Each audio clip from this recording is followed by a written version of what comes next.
folks, as you can see, the captain's dogs have run out of the cockpit. Okay, folks, it'd be a great deal of help if you can grab a dog by the scruff as he passes. Welcome to Watch Mojo, and today we're counting down our picks for the most dated, ineffective, and/or offensive jokes in Saturday Night Live's history. Hello, I'm Governor Andrew Cuomo. And I'm Wario. And we are two misunderstood Italian Americans. Number 20. Jim uses chopsticks. In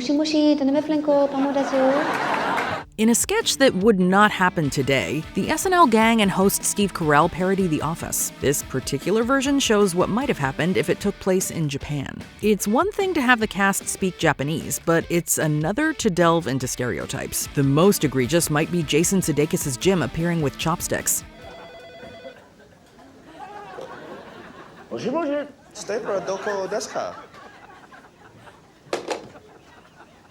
It's not even essential for the larger sketch, nor does it really pay off in any immediate way. The sight gag is there for viewers to spot, laugh at, and maybe be offended by. It still remains a shocking part of a dated scene.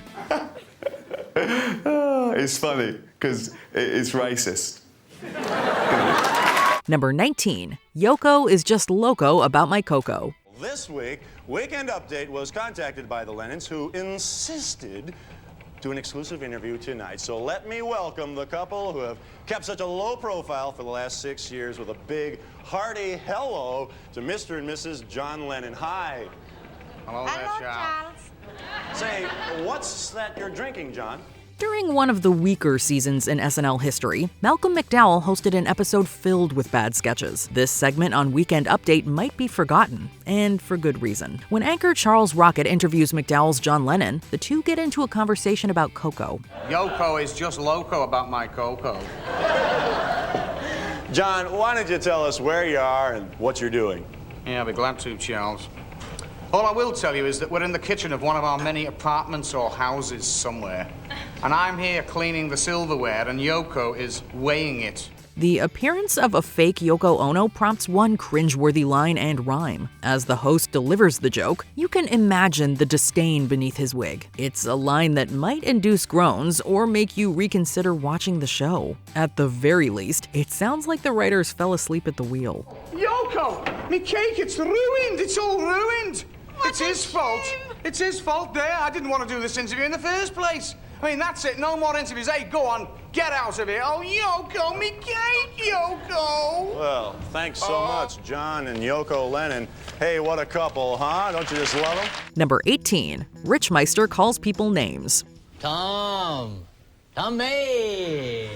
Hey, Richard, I'm just making some copies. The Tomster. Tom Man. Tom. How you doing, Richard? The Tomster, making copies. Mr. Tom. Tommy. Yeah, see ya. As a cast member on Saturday Night Live, Rob Schneider achieved success in the 1990s alongside Adam Sandler, David Spade, and Chris Farley. He also had a recurring character that liked to give people nicknames. Bill. Billy. The Billster. Bill Man. Billy Bill. The name is Randy. Randy. The Ranster. Only one copy for the Rand Man. While some might defend this bit, the joke feels the same every time. You either enjoy Schneider's character or you find him to be grating over time. Everyone from legendary sketch players to hosts like Sting became the target of this premise. In what must have been a fun bit to perform, the sketch doesn't really have legs beyond the first 30 seconds. Hey, Richard. Sting. Der Stingelhofer. Making copies. The McStingster. Stingatola. Sting. Sting-a-ling-a-ding-ding-ding-dong-dong. Number 17. Tim's Up. It is finally that time of year, and what a year it's been. I'm sure excited, and as a man, I'm nervous. So many folks in Hollywood have been accused of so much this year, but who will take home the coveted Grabby? I was about to jokingly grab you with the award, Yolanda, but then I stopped myself. Good instinct, Danny. Tackling the fallout of the Me Too movement, SNL satirizes both award shows and the darker side of Hollywood. The sketch walks a tightrope between black humor and serious criticism. When Charles Barkley's character shows up, the writers give him a few gags to unpack. Happy to be here. Is this a trap? And look who it is. He's nominated tonight for Best Non-Apology, Tim Franklin. Hey, honey, how's it going? And his hand is already on the small of my back.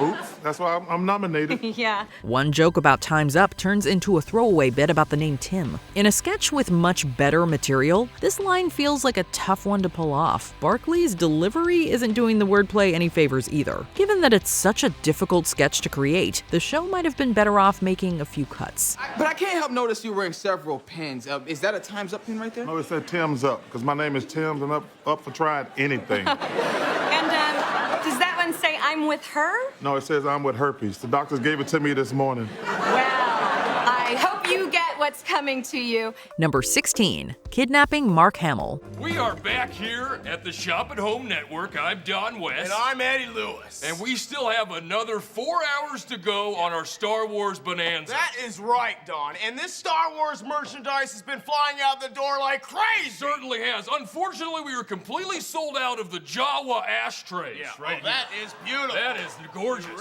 During this home shopping show, Star Wars fans sell various memorabilia associated with the sci-fi franchise. The big joke comes from one item that's a little too human. It turns out that they've kidnapped Mark Hamill, with the actor in some notable wardrobe. Jeff, why don't you bring out the item, if you could? What do we got here? Well, I'm going to No, show Jeff, you. Yeah, what do we got here? I'm going to show you. This is the actual Mark Hamill.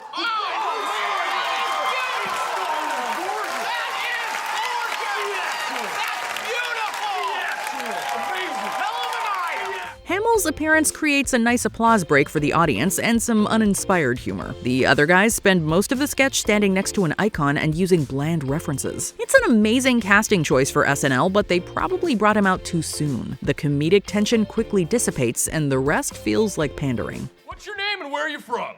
Harrison Ford, Hollywood. Oh, hey, Harrison, thank God. Yeah, you guys already stuck me with the Bruce Boxleiter. Had to put him to sleep. Are you sure that's really Hamill? We guarantee. Oh, come on, of course it's me. We worked together 3 times. Come on. What the hell? I'll take it. Number 15, Sydney Sweeney at Hooters. Well, it looks like I'm the tip queen tonight. How about you, new girl? Oh, let me see. Yeah, how much tips did you make? 31, 32, $36,000. Jesus. What? Is that low? I wouldn't say low. When this Euphoria star hosted SNL, she contended with a few sketches focusing on her looks. This scene at a Hooters might have been the most egregious of the entire episode. While her character earns all the tips, the other waitstaff begin to resent her. It does seem like a shallow sketch that's just barely working. Yeah, table 6 stiffed me. Yeah. That's gonna happen. I'm so sorry. I had to run to the bank. Here's your tip, new girl. Damn, she fine. While you could cry sexism, you could also say this feels like something from another century. There's not much happening here that reinvents the wheel or even attempts to be more than a body image joke. Sweeney does her best with some lesser material. Oh my God, Hooters mascot, Hooter be Owl? That's me, and I came to say you can't leave. You are my Harry Potter, and this is your Hogwarts. So please stay. If you really want me to, okay. Thank you. Number 14, Every Chad. Chad, this is Elon Musk. Who? Elon Musk. I'm in charge of the whole Mars colonization project. Oh, congrats. Chad, I want to make sure you understand that you won't survive this mission. Okay. To save your fellow colonists, you'll have to make the ultimate sacrifice.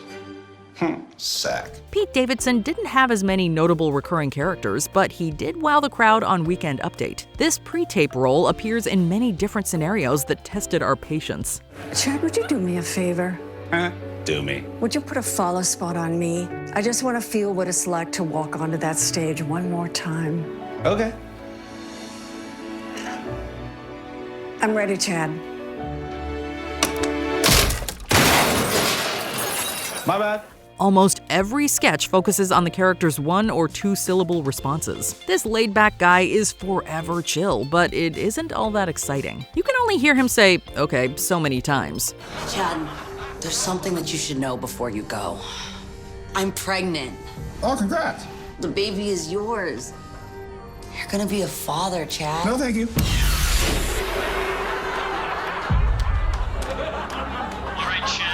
I'm going to walk you through the procedure step by step. How do you feel? Balls are sweaty. Davidson plays to his strengths, but you kind of wish SNL gave him more time for an update segment instead. There are only so many melodramas you can put Chad in before you start to nod off. Make the feed public. Everyone needs to see this. Chad, the world can see you right now. Do you have anything you want to say? Safety.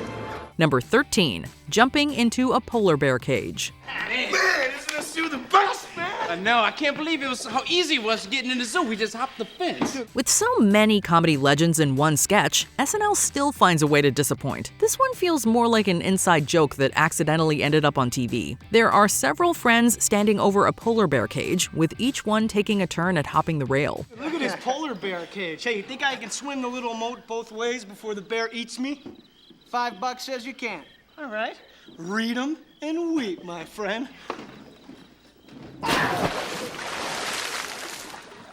Read 'em and weep. You say read 'em and weep before you lay down your cards in poker, not before you jump into a polar bear cage. They all seem uninterested as their numbers dwindle. As more and more blood splashes onto the actors, the characters seem to care more about their endless arguments. Everything seems off, from the script to the performers. It does feel like a broken record by the time the second one jumps into the bear space. Mr. Dictionary, oh my God! He totally burned you, man! Oh, you better hope that nickname doesn't stick, Mr. Dictionary. Oh, man, you're a book filled with word meanings. Oy, oy, oy. Number 12, Space Olympics. Reach for the stars. Whoa. Not every digital short is Lazy Sunday, but they all look entertaining to make. Space Olympics might rank on the lower end in terms of jokes and overall concepts. Andy Samberg and his co-stars don goofy outfits, stand in front of green screens, and explain the silly premise. Welcome to the Space Olympics, the year 3022. Take part in a grand tradition. Your name echoes in the halls of the universe. The whole bit revolves around how over-the-top and strange such a contest would be. It's not the greatest example of Samberg's musical genius either, with the production design and outfits doing more work than anything else. Not even a Michael Phelps cameo can elevate this extraterrestrial idea.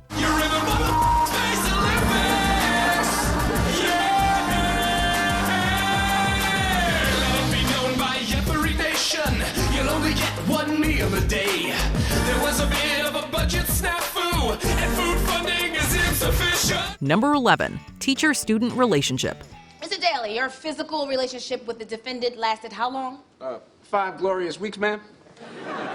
Can you point out the defendant for the court? Yeah, she's right over there, looking all fine.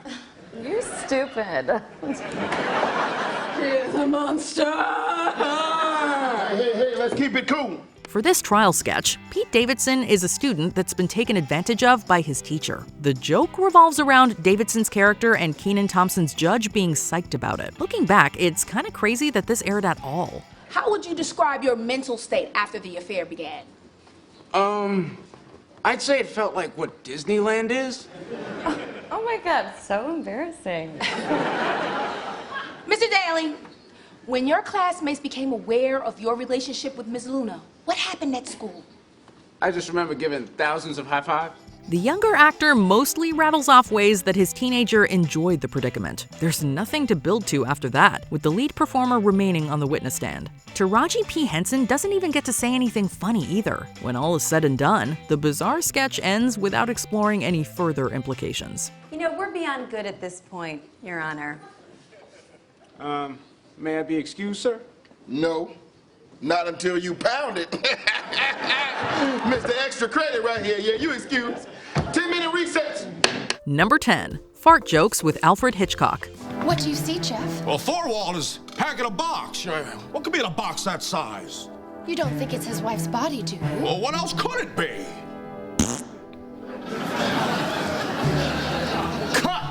While they can be funny, fart jokes aren't easy to base an entire sketch around. This parody of Rear Window follows Alfred Hitchcock and company as they work through a scene. January Jones plays the gassy version of Grace Kelly, with Jason Sudeikis trying out his best James Stewart. That wasn't me. Well, I do believe that was the chair. How about that? Oops. But that was definitely me. Yeah. Well, let's give this one more try. The main joke is Kelly's excessive flatulence on such a serious set. We might enjoy Sudeikis' reactions, but the persistent attempt at toilet humor falls flat. The most memorable part of the sketch ends up being Jones's breaking. We admire the effort, but the final result stinks. Maybe we're letting our imaginations get away with us. It's got nothing to do with... Okay, I'm sorry, I can't do it. I tried. Oh, cut! Oh, Hitch, I wasn't making noise, but I think I was still doing it. Yeah, I'll say. I think that dress is acting like a crop duster. Number 9. Jeffrey Dahmer's fingers. She wanted to see us about. Gentlemen, I think I've found a way to convince the jury that I'm insane. Is that really a concern, Jeff? I think in that area we're doing pretty well. On top of Chevy Chase's rocky legacy, his appearance here might be more disturbing than funny. He plays serial killer Jeffrey Dahmer talking to his legal team. As the sketch drags on, you might be wondering about the lead actor's hand placement. It turns out that it's all a setup for the climactic joke. Just take your seat, please.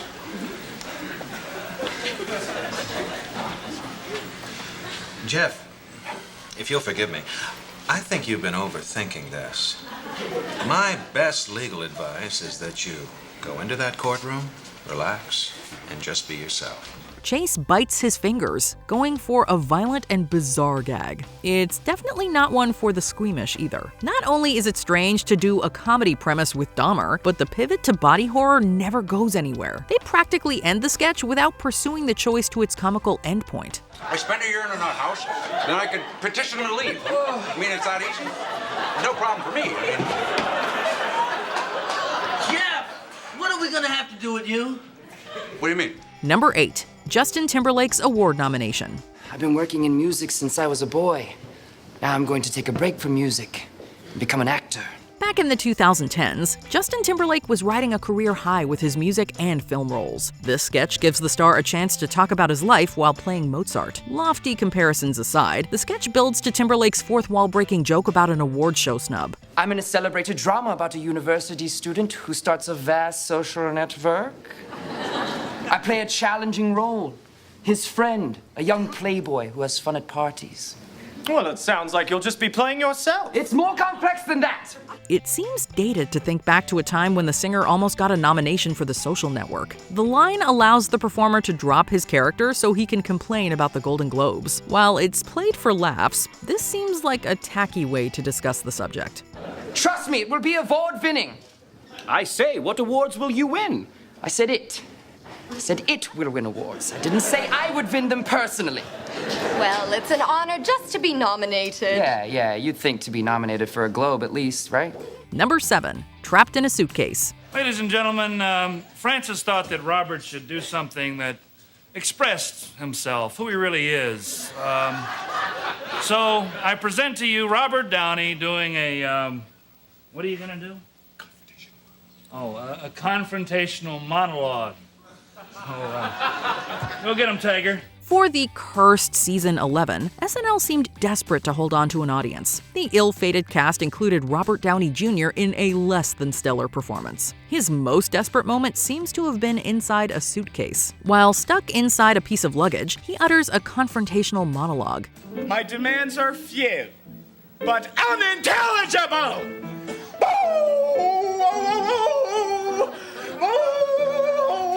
Sure, I could blame Daddy, or Mommy, or Nana, or Oompa, but now I'm a grown-up.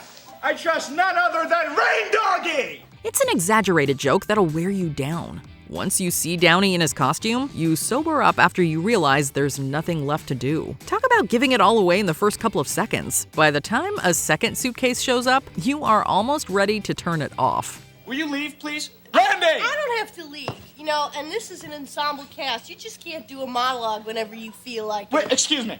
Randy! Where have you been, man? Number 6, fart noise book review. For openers, I must say that I was a bit confused, and I don't want to say that I didn't enjoy Mr. Buckley's book, but it did seem to have a certain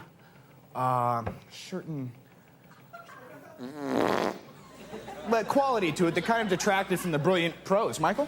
As two of the younger cast members of their era, Robert Downey Jr. and Anthony Michael Hall tried out all kinds of ideas. This included one Weekend Update where they review a book. Instead of giving a nuanced critique, they make fart noises throughout their segment. You know, Buckley has a style, Bobby, that style of work that can really only be compared, when we're speaking truly about it, to the beautiful works of someone like. Oh. Mike, you're totally missing the point, which is, of course. Well, Robert, I think you're being too easy on his. It doesn't have any extra gravitas or interesting twists either. Both actors seem to enjoy their rebellious sketch, but at the expense of everyone else. It is especially painful to watch two talented people trudge through a tired bit. At the end, Dennis Miller's last joke barely makes up for a rough finale. Thank you, Bob, Mickey. You know, hard to believe, but I think the boys wrote that themselves. Number 5, Aer Lingus name jokes. How long do you reckon we'll be on the runway? What's the delay then? I heard it was a dog. Oh, here's the lady with the orange sticks now. Maybe she has more information. Right. Folks, we've got a dog on the runway. It's got sad eyes, the soul of Oscar Wilde, so we're going to have to wait. On this Irish airline, two flight attendants make announcements for the passengers. They quickly set up the central joke about Aer Lingus' name. It's probably one you'll see coming, but the SNL writers keep trying to stretch the bit out. The sketch might have been better if they tried to subvert the idea altogether. Do all of you have your pamphlets? If so, just pull them out now. Okay, number 1, mind your children, please. Yes, they need to be underneath your seat at all times. And toddlers need to be stowed neatly in the overhead for the entirety of the flight. Whose dog is this? Instead of trying anything new, the sketch forces Cecily Strong and Saoirse Ronan to drone on about the obvious parallels. Some other cliches about Ireland don't save this one either. The idea even drew some controversy from Irish audiences, making this a more infamous premise than anyone could have imagined. We get fingerling potatoes, we get purple potatoes, and we got salmon. I'm sorry, I misread that. The salmon is also potatoes. Thank you. Very good, and Maeve, get back to the back now. Number 4, selling ISIS to Shark Tank. Parodying the TV show Shark Tank, the show took this sketch in a dark direction. This involves the joke of trying to sell ISIS to the investors. Sometimes an over-the-top joke works, but this one just feels like shock humor without much substance. You just gave yourself a valuation of $40 billion. How are you getting that number? Chris Rock and Kyle Mooney try to use some bad accents as well. You're waiting for the sketch to go somewhere, but it feels stuck in one offensive gear the whole time. It also feels oddly dated in some ways, considering how lowbrow it all turns out to be. By the end, you'll probably be more impressed by Kate McKinnon's Barbara Corcoran than anything else. You know what? I like you guys. You're savvy, your numbers are amazing, but there's only one thing holding me back, and that's everything you stand for. I'm out. Number 3, putting Wario on the witness stand. Wario, is it true, as many have put forward today, that you are evil? No, I am not evil. I just misunderstood. And some of the anti-Italian hatred in this courtroom is disgusting. Objection. His accent is really bringing it on himself. Elon Musk's time on SNL was met with mixed reactions, to say the least. This sketch summarizes the absurd, bizarre, and sometimes incoherent material. Musk takes the witness stand playing Wario, using a bad Italian accent to play the villain. The tech executive isn't a comedian or an actor, making this testimony feel especially out of place. Wario, you know Mario better than anyone. He is just like me, only different colors, and I'm a little fatter. And did Mario have a dark side? Yes, he started eating mushrooms. At first it was a microdosing, then it became a macrodosing. And sometimes you'd see him flashing like he was invincible. He's not helped by a gimmicky script that asks him to dance and make hacky Nintendo references. Gamers and Luddites alike will find this segment bewildering, if not downright unwatchable. The later use of Princess Peach and a jury of toads doesn't make it any easier to swallow. You son of a bitch! You ruining my life! Luigi, no! He's got a red turtle shell! Ah! Number 2, a violent Tiger Woods press conference. For all of those who have supported me over the years, I offer my profound apology for these multiple transgressions. Multiple? So it happened more than once? Did I say multiple? This sketch captures a specific moment in pop culture, but does it in a questionable way. It follows the fallout of Tiger Woods' cheating scandal. Kenan Thompson plays the athlete at a press conference, with Blake Lively playing wife Elin Nordegren. This version of Woods keeps revealing the extent of his mistakes and incites the spouse to attack. I'm just lucky my wife Elin was there to courageously call 911. I'm so glad to have her. I love her so much. There is no other woman for me. Who's that? Huh? What? With each cutaway, the couple returns and the golfer has even more injuries. The focus of the sketch is essentially domestic violence. Using this content for laughs, the comedy seems especially dark. SNL loves to poke fun at celebrity problems, but this one feels like a step too far. Earlier today, I had an unfortunate incident with my golf clubs. I was putting them away in the closet and one of them dropped on top of me. Luckily, my wife Elin was there to hand me the phone so I could call the paramedics. Before we continue, be sure to subscribe to our channel and ring the bell to get notified about our latest videos. You have the option to be notified for occasional videos or all of them. If you're on your phone, make sure you go into your settings and switch on notifications. Number 1, using a slur. It sure is exciting, Uncle Lester. My very first commie hunt. Well, hell, Jim Bob, it's the first one they've allowed now in 20 years. I expect I'm every bit as jacked up as you are. Are they easy to spot, Uncle Lester? Well, sometimes they is and sometimes they ain't. Plenty of old SNL jokes wouldn't fly today. This one feels tasteless no matter the era. Taking aim at a real tragedy, the sketch show tried to make fun out of prejudice, racism, and violence. You can argue over the writing and its objective, but the use of a slur feels wrong on every level. What if they ain't demonstrating? Well, hell, Jim Bob, all you got to do is... Charles Rocket rattles off a long response that includes some awful dialogue. The joke being that these guys are evil couldn't be more obvious, while the acting seems utterly unconvincing. This is yet another example of Season 6 being a low point for Saturday Night Live. It was an accident, Uncle Lester. Of course it was an accident, just a hunting accident. These things kind of happen all the time. Let's not let a little thing like this spoil the whole damn afternoon. Come on, boys, it's coming season's open up. Did we forget another bad line from SNL history? Let us know in the comments.